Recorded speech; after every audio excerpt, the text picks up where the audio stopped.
कैसे हैं आप लोग? देखिए 2-3 दिन से लाइट ख़राब हो जाने के कारण आंधी तूफान आप भी देख रहे थे, चक्रवाती तूफान आया हुआ था बंगाल में, जिसके कारण हमारे कटिहार डिस्ट्रिक्ट में भी बहुत लाइट का प्रॉब्लम था, जिसके कारण आपको सॉलिड स्टेट का पार्ट 9 वीडियो नहीं दे पाया था। तो आइए देखिए तो हम लोग यूनिट सेल पे बहुत सारा न्यूमेरिकल बनाए, बहुत सारा न्यूमेरिकल का कॉन्सेप्ट पाए और 3-4 एग्जाम्पल मैंने आपको प्रैक्टिस भी करवाया था और एनसीईआरटी का बोला था कि यूनिट 1 में इंटेक्स क्वेश्चन पार्ट में प्रश्न एग्जाम्पल 1.1 से इंटेक्स क्वेश्चन का 1.10 तक बनाना है। बहुत सारे बच्चे अगर बनाए हैं तो खुशी की बात है, बहुत सारे अगर नए बच्चे नहीं बनाए हैं तो बनाइएगा। थोड़ा सा हम लोग अब कॉन्सेप्ट लेंगे रेडियस रेशियो पर, इस चीज़ को ध्यान दीजिएगा। ऑब्जेक्टिव और सब्जेक्टिव दोनों के लिए ये बहुत ज़्यादा इम्पोर्टेंट है। लॉन्ग टाइप भी क्वेश्चन इसमें आएगा, रेडियस रेशियो और कोऑर्डिनेशन नंबर। सबसे पहले हम लोग दोनों का परिभाषा समझेंगे, तब आगे हम लोग डिस्कस करेंगे।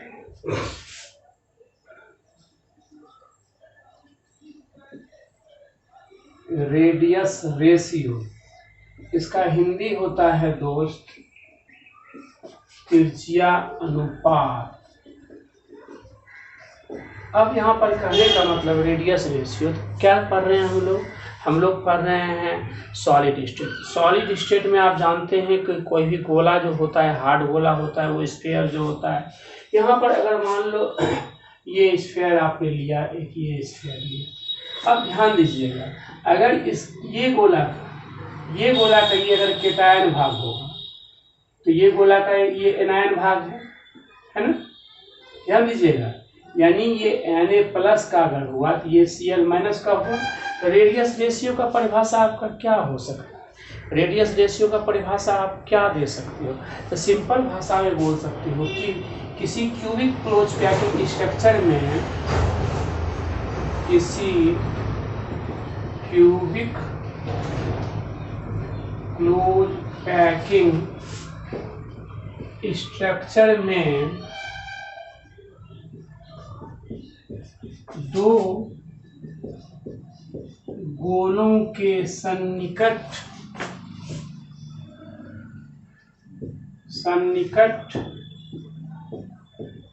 केटायन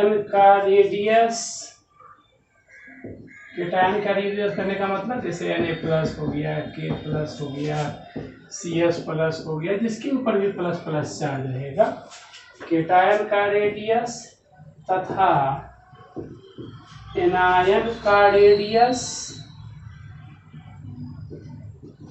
के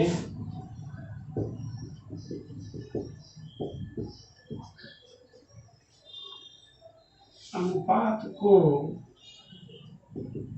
रेडियस रेशियो कहते हैं।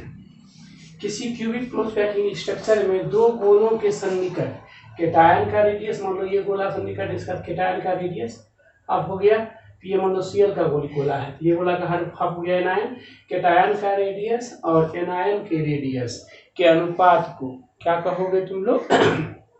रेडियस रेशियो कहोगे। यानी लिख सकते हो दैट इज रेडियस रेशियो बराबर R+/R-, यानी कह सकते हो केटायन का रेडियस बटा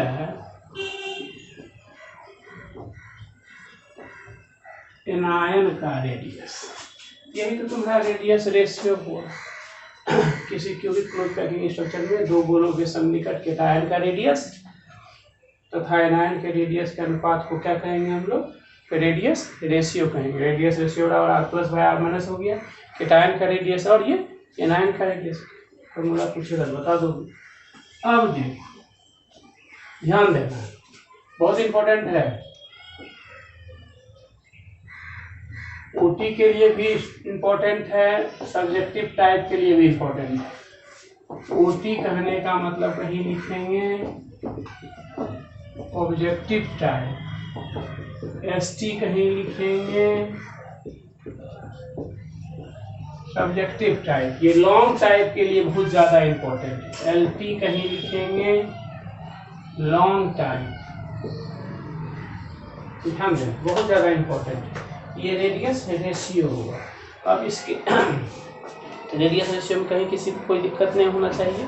क्या देखा तो किसी के भी क्लोज पैकिंग स्ट्रक्चर में दो गोलों के सन्निकट केटायन का रेडियस, ये हो गया तुम्हारा केटायन का रेडियस, केटायन का रेडियस, और ये हो गया तुम्हारा केटायन का Na+K+, ये सब ले सकते हो। ये हो गया एनायन का रेडियस, एनायन के रेडियस के अनुपात को क्या बोले आप लोग, रेडियस रेशियो बोलेंगे। क्लियर है? अब ध्यान दीजिए, बहुत सारा इस पे बताएंगे।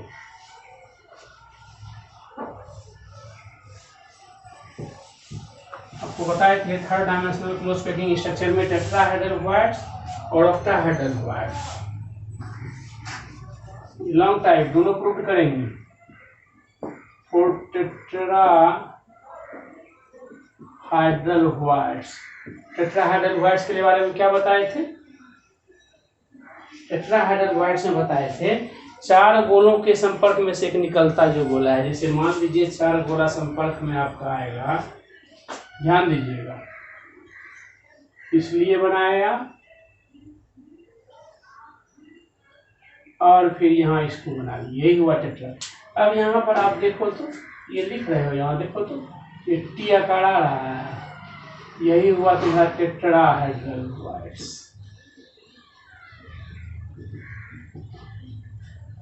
जिसको टी अक्षर द्वारा डिनोट करते हैं। टेट्राहेड्रल क्वार्ट्ज के लिए जो रेडियस रेशियो होता है, इसके लिए R+/R- का वैल्यू होता है 0.225। प्रूव करेंगे। ये लॉन्ग टाइप क्वेश्चन है, ध्यान देना, बहुत जल्दी बताएंगे। लॉन्ग टाइप टेट्राहेड्रल क्वार्ट्ज के लिए तुमको बताया थी पिछले भी बहुत सारे वीडियो, 5 या 4 वीडियो में बताए होंगे। 4 गोलों के संपर्क में से जो छिद्र की प्राप्ति होती है वह टेट्राहेड्रल क्वार्ट्ज का। ये 4 गोलों के बीच में छिद्र की प्राप्ति टी अक्षर द्वारा डिनोट करोगे। अब ऑक्टाहेड्रल क्वार्ट्ज के लिए तुम लोग को बताए थे, और ऑक्टाहेड्रल क्वार्ट्ज और ऑक्टाहेड्रल क्वार्ट्ज में क्या होता है, 6 गोलों के संपर्क में बनता है। ध्यान देना, देखो 3 गोला बना, इसलिए पहले बनाया तुम, अब फिर इसी पे क्या करोगे, ध्यान देना।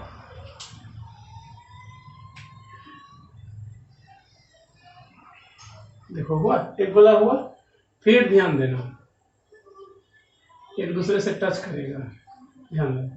अब तुम देख रहे हो दोस्त, यहाँ पर ये निकलता है ऑक्टाहेड्रल क्वार्ट्ज, ओ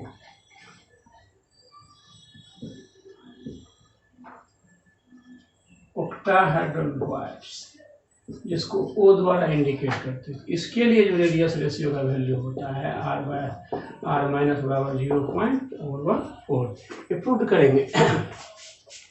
टेट्राहेड्रल क्वार्ट्ज के लिए क्या हो जाता है radius ratio R+/R 0.225। Long type question है, इसको प्रूव करेंगे, बार बार बोल रहे हैं। Octahedral quartz R+/R 0.414। ये ऑक्टाहेड्रल क्वार्ट्ज की प्राप्ति कैसे होती है? ऑक्टाहेड्रल क्वार्ट्ज की प्राप्ति 6 गोलों के संपर्क में आने से होती है। टेट्राहेड्रल क्वार्ट्ज की प्राप्ति कैसे होती है? 4 गोलों के संपर्क में आने से होती है। तो 4 गोले के संपर्क में से जो आया तो टेट्राहेड्रल क्वार्ट्ज हो गया। टेट्राहेड्रल क्वार्ट्ज को तुम टी अक्षर द्वारा डिनोट करते हो। टेट्राहेड्रल क्वार्ट्ज के लिए रेडियस रेशियो होता है 0.225। ये लॉन्ग टाइप क्वेश्चन है, इसको प्रूव करेंगे, बार बार बोल रहे हैं। ऑक्टाहेड्रल क्वार्ट्ज के लिए, ऑक्टाहेड्रल क्वार्ट्ज में क्या होता है, 6 गोला एक दूसरे के संपर्क में रहता है। 6 गोला एक दूसरे के टच में रहेगा। वो जब 6 गोला एक दूसरे के टच में बन करके निकलेगा वो ऑक्टाहेड्रल क्वार्ट्ज है, जिसको O अक्षर द्वारा डिनोट करोगे। ऑक्टाहेड्रल क्वार्ट्ज के लिए रेडियस रेशियो होता है R+/R- बराबर 0.414। ये भी प्रूफ करेंगे, ये भी लॉन्ग टाइप क्वेश्चन है, ये दोनों प्रूफ करेंगे। ऐसे बहुत ज़्यादा न्यूमेरिकल भी है, दोनों लॉन्ग टाइप, ये भी लॉन्ग टाइप क्वेश्चन है, ये भी लॉन्ग टाइप क्वेश्चन है, दोनों को प्रूव करेंगे। ध्यान रखना इस चीज को।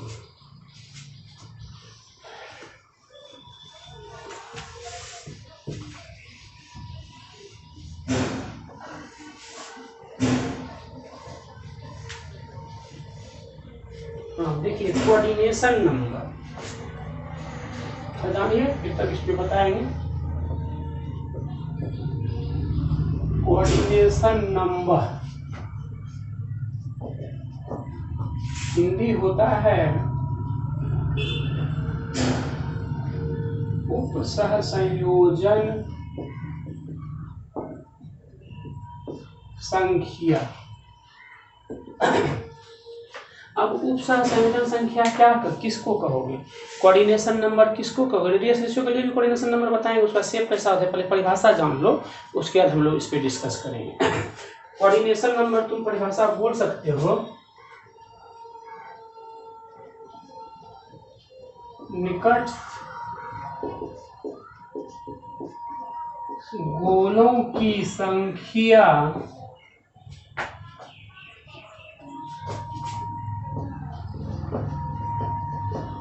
जिसके साथ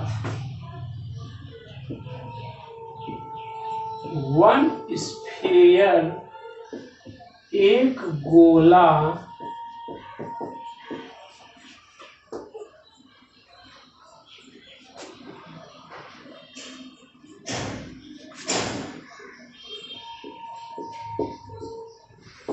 विशेष रूप से संपर्क में रहता है, कोऑर्डिनेशन नंबर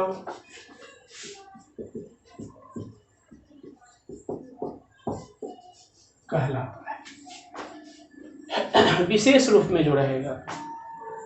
अब जितने भी कोऑर्डिनेशन, ध्यान दीजिएगा, बताए थे एससीपी सीसीपी सबके लिए बताए थे, फिर से बता देंगे। अब जितने भी स्ट्रक्चर आपका बनेगा, जैसे मान लीजिए आपका ये हो गया, एग्जांपल आप दे सकते हो BE MG ZN CD FI NI CU AG AU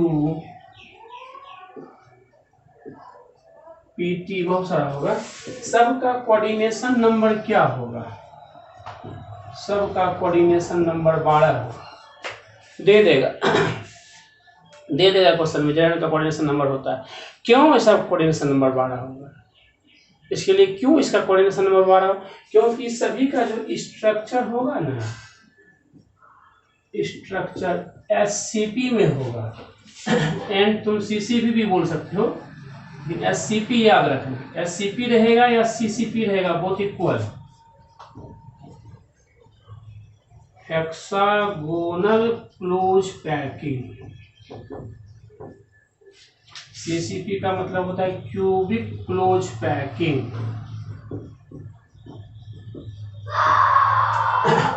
ये देख रहे हो तुम्हारा ग्रुप 2 का एलिमेंट है, ये भी देख रहे हो तुम्हारा पॉइंट्स मेटल सब है। इसका कोऑर्डिनेशन नंबर कितना होता है याद रखना होगा।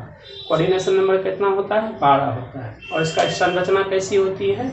इसकी संरचना होती है SCP होती है या SCP और CCP एक दूसरे के इक्विवेलेंट है, इसीलिए ये कोऑर्डिनेशन नंबर है। दोनों रेडियस रेशियो सब में किसका क्या कोऑर्डिनेशन नंबर होता है ऑब्जेक्टिव के लिए पहले वो बता देते हैं, तब फिर हम लोग प्रूव करने के लिए सीखेंगे। ठीक है, क्लियर है? कहीं कोई दिक्कत? देखिए हम लोग रिलेशन बिटवीन क्या पढ़ेंगे? Relation between radius ratio and coordination number, दोनों के बीच में रिलेशन पढ़ेंगे। जैसे मान लीजिए ऑब्जेक्टिव ये आपका जो है टाइप है क्वेश्चन, किस टाइप का क्वेश्चन पूछता है इस पर? ये ऑब्जेक्टिव टाइप का क्वेश्चन है, ध्यान रखना, OT। अब अगर मान लो रेडियस रेशियो 0.115 से 0.225 के बीच रहेगा, उसका कोऑर्डिनेशन नंबर क्या हो जाएगा? कोऑर्डिनेशन नंबर उसका 3 हो जाएगा। जब कोऑर्डिनेशन नंबर तुम्हारा 3 हो जाएगा तो वो ऑलवेज तुम्हारा हर हमेशा ही पॉसिबल होगा, पॉसिबल इन केटायन में संभवतः होगा। तो अब जैसे मान लो उसका शेप जैसे होगा, शेप जैसे उसका हो जाएगा, नहीं शेप जिसका होगा उसका ट्रायगोनल प्लेनर हो जाएगा उसका शेप। अब ट्रायगोनल प्लेनर जब हो जाएगा त्रिकोणीय समतलीय, क्या हो जाएगा? त्रिकोणीय समतलीय। और उसका एग्जांपल B2O3 दे सकते हो। अब दूसरा एग्जांपल 0.225 से 0.414 के बीच अगर रहेगा, यानी कहने का मतलब ये हुआ कि 0.225 से 0.414 के बीच अगर रहेगा तो उसका कोऑर्डिनेशन नंबर क्या हो जाएगा? रेडियस रेशियो का वैल्यू अगर 0.225 से 0.414 रहेगा तो उसका कोऑर्डिनेशन नंबर कितना हो जाएगा, 4 हो जाएगा। तो जब 4 हो जाएगा तो उसका शेप कैसा हो जाएगा, टेट्राहेड्रल हो जाएगा। शेप कैसा हो जाएगा, शेप टेट्राहेड्रल हो जाएगा। जब उसका शेप टेट्राहेड्रल हो जाएगा, अब यहाँ पर तुम्हारा क्वेश्चन में जैसे मान लो दे देगा यहाँ ZnS CuCl CuBr HgR। अब तुमको दे देगा कि ZnS में Zn का कोऑर्डिनेशन नंबर क्या होता है, यहाँ लिखे होते हैं coordination possible in cation, cation के लिए पॉसिबल हो गए, कोऑर्डिनेशन नंबर तुम सीधा दे दोगे 4 हो जाएगा। अब अगर मान लो 3 नंबर में तुमको यहाँ पर इंडिकेट कर दिया 0.414 से 0.732, अगर रेडियस रेशियो का वैल्यू 0.414 से 0.732 के बीच रहेगा तो उसका कोऑर्डिनेशन नंबर क्या हो जाएगा, उसका कोऑर्डिनेशन नंबर हो जाएगा 6।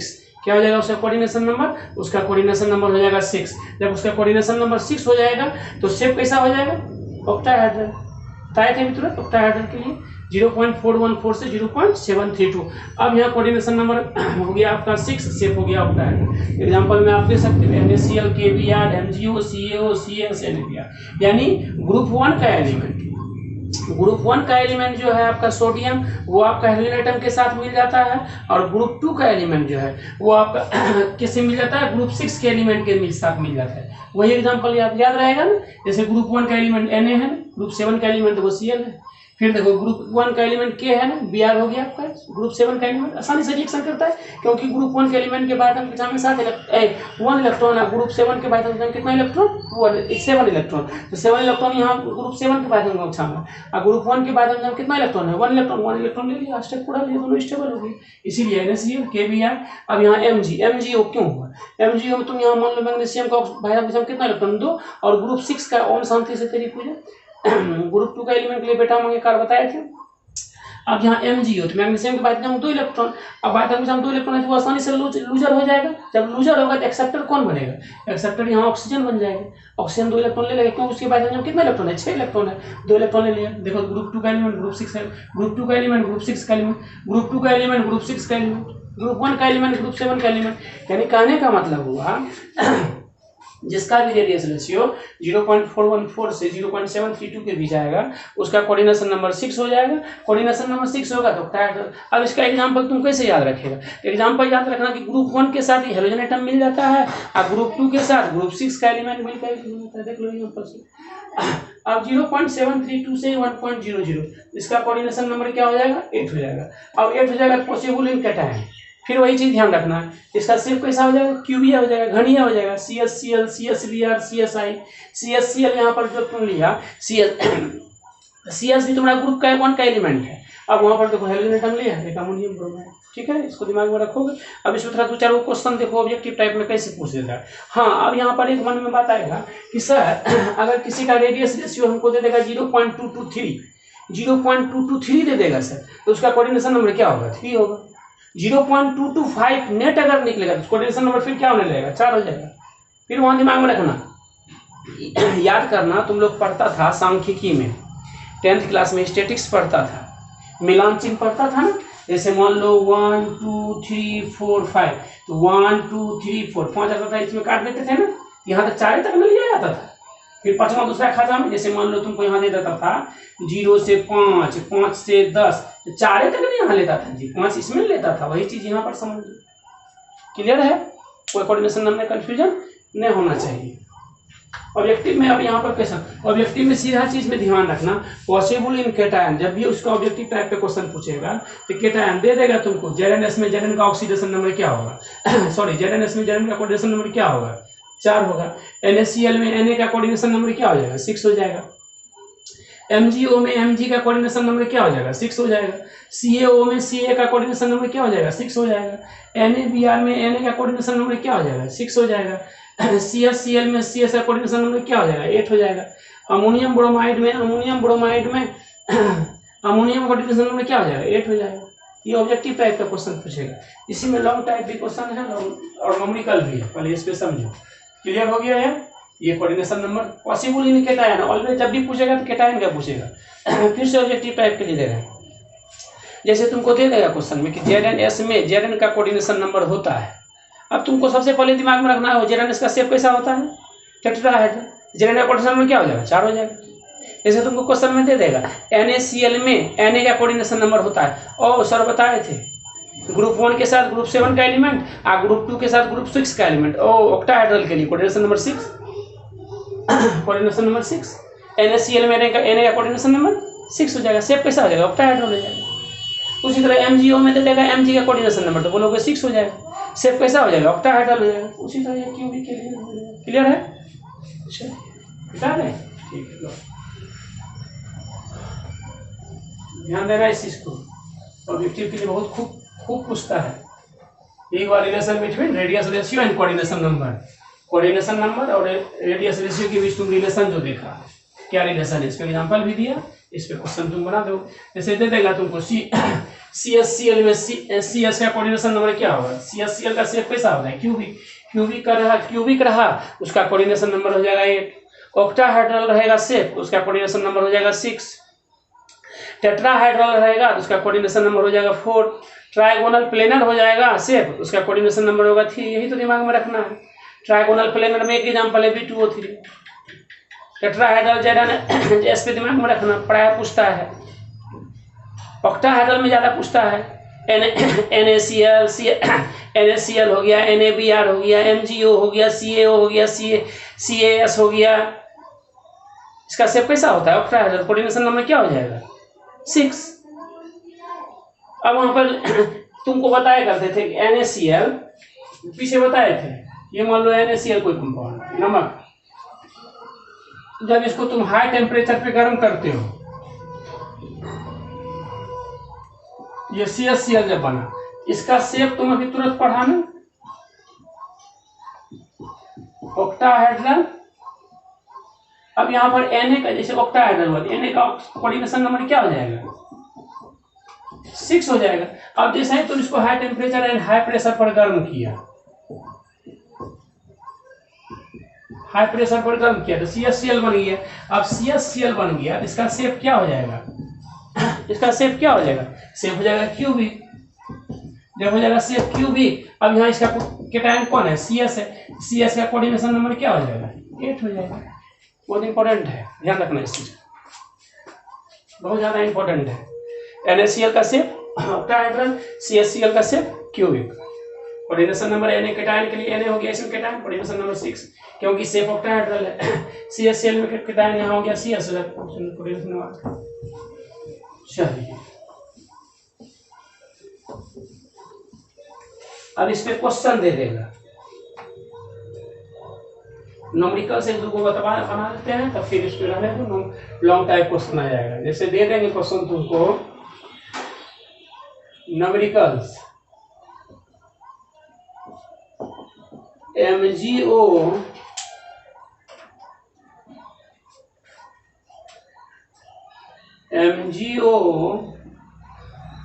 क्रिस्टल की संरचना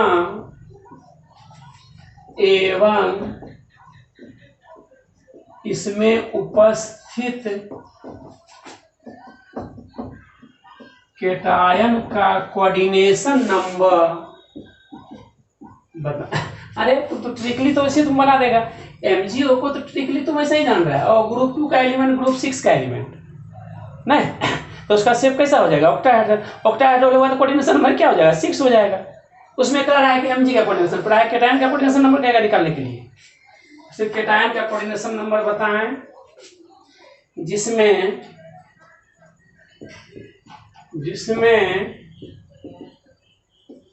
केटायन तथा एनायन का रेडियस 65 पिकोमीटर एंड 140 पिकोमीटर है। अब तुम जानते हो ना 1 पिकोमीटर बराबर होता है 10⁻⁻12 मीटर, ये चीज जानते हो। अब क्या है क्वेश्चन में, केटायन और एनायन का रेडियस 65 पिकोमीटर एंड 140 पिकोमीटर, तो तुम जानते हो, वी नो, क्या जानते हो, रेडियस रेशियो बराबर R+/R-। केटायन के लिए कितना है 65 पिकोमीटर और एनायन के लिए कितना है 140। अब इसको तुम मान लो सॉल्व करेगा जब तुम इसको सॉल्व करेगा, भाग देगा, अप्रोक्सीमेटली तुम्हारा ये आएगा भाग देने के बाद 0.464 पिकोमीटर। अब देखो 0.464 पिकोमीटर जब आया इसका वैल्यू, तो अब दिमाग लगाओ तो किस में चला जाएगा ये? तो ये जो खाचा तुम्हारा गया है ये किस में गया है? 0.414 से 0.732 में घुसा, इसी में घुसा जी इसका वैल्यू नहीं घुसा। तो क्या हो जाएगा इसका शेप, कैसा हो जाएगा स्ट्रक्चर, शेप कैसा हो जाएगा? ऑक्टाहाइड्रल नहीं हो जाएगा। और कोऑर्डिनेशन नंबर क्या हो जाएगा? 6 हो जाएगा। ये तो क्वेश्चन पूछ रहा है, कोई जानता है क्वेश्चन में इस टाइप का न्यूमेरिकल में? कोई जान नहीं है, बस प्रैक्टिस करोगे कोई जान नहीं है, बस ट्रिकली तुमको तो मालूम ही है। ठीक है, चलिए दूसरा क्वेश्चन देखिएगा। बस केटायन का रेडियस 65 पिकोमीटर, एनायन का रेडियस 140 पिकोमीटर। सॉल्व करेगा इतना वैल्यू जब आया, सॉरी पिकोमीटर कट जाएगा ना, सॉरी हाँ पिकोमीटर, ये भी पिकोमीटर कट गया, इतना वैल्यू आएगा। वैल्यू देखो इसके बीच में रहेगा थोड़ी मसला। आइए जैसे मान लो दूसरा क्वेश्चन दे दिया,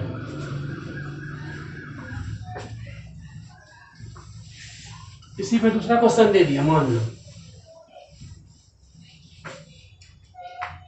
दे दिए एक क्यूबिक सॉलिड AB की संरचना NaCl की तरह है। कैसी है? NaCl की तरह है। यदि केटायन कौन होगा इसमें? Na। केटायन का रेडियस 100 पिकोमीटर हो तो एनायन का रेडियस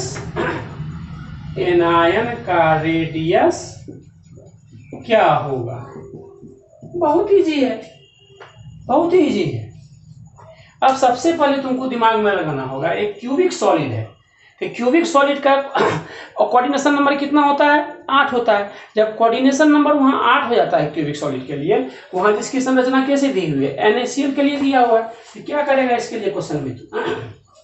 ध्यान देना,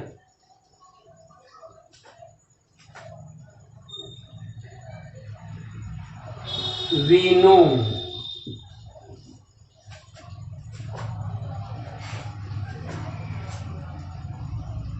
क्यूबिक सॉलिड AB की संरचना NaCl के लिए हो गया। तो क्या हो गया यहाँ पर?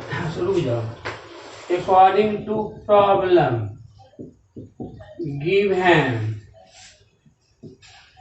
स्ट्रक्चर जो है NaCl कंपाउंड दिया हुआ है। कंपाउंड, जब कंपाउंड NaCl एक ग्रुप 1 का एलिमेंट, ये ग्रुप 7 का element, shape and structure octahedral. अब ऑक्टाहेड्रल जब देगा, इसका रेडियस रेशियो का वैल्यू कितना हो जाएगा? 0.414 से 0.732 ये दिया हुआ है। इतना तुम जानते ही हो। अब तुमको कह रहा है, तुम जानते हो formula, we know R plus by R minus. अब किसके लिए तुमको कह रहा है निकालने के लिए कि एनायन का रेडियस क्या होगा? ये वैल्यू केटायन के लिए दिया हो, इसके लिए वैल्यू तुम जानते हो, इतना बीच में दिया हुआ है 414 से 0.732। तो क्या R माइनस के लिए नहीं निकाल लोगे?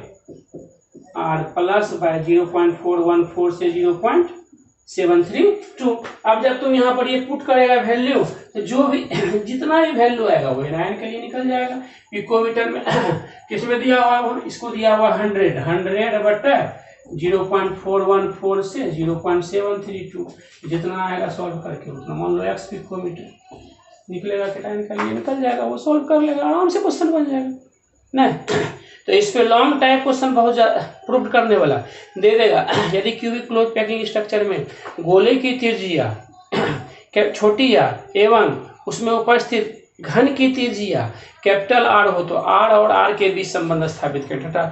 टेट्राहेड्रल वॉइड्स के लिए भी और ऑक्टाहेड्रल वॉइड्स के लिए। पार्ट 10 का वीडियो जो होगा लॉन्ग टाइप क्वेश्चन के लिए होगा, ये हुआ तुम्हारा ऑब्जेक्टिव और शॉर्ट टाइप के लिए। पार्ट 10 में जो इसी थ्योरी पे क्वेश्चन रहेगा, पार्ट 10 दोनों प्रूव करके बताएंगे, एक ही वीडियो में दोनों प्रूव करके बोलेंगे, वो लॉन्ग टाइप में क्वेश्चन रहेगा। ठीक है, क्लियर है यहाँ तक? है किसी को कोई दिक्कत? देखो कह दिया क्या, एक क्यूबिक सॉलिड ए बी की संरचना NaCl की तरह है। केटायन का रेडियस दिया हुआ, एनायन का रेडियस क्या होगा तुम जानते हो, कंपाउंड NaCl है, शेप एंड स्ट्रक्चर कैसा हो जाएगा, ऑक्टाहेड्रल हो जाएगा। रेडियस रेशियो इतना वैल्यू दिया हुआ तो तुम इतना जान रहे हो फार्मूला, R माइनस का वैल्यू तुमको निकालना है, एनायन का वैल्यू निकालना है, बस इसको भाग दे के सॉल्व कर लोगे, जो आएगा उतना पिकोमीटर वैल्यू निकल जाएगा, आराम से बन जाएगा। क्लियर होना चाहिए, कहीं कोई दिक्कत? तो हम लोग इस पर फिर लॉन्ग टाइप क्वेश्चन डिस्कस करेंगे।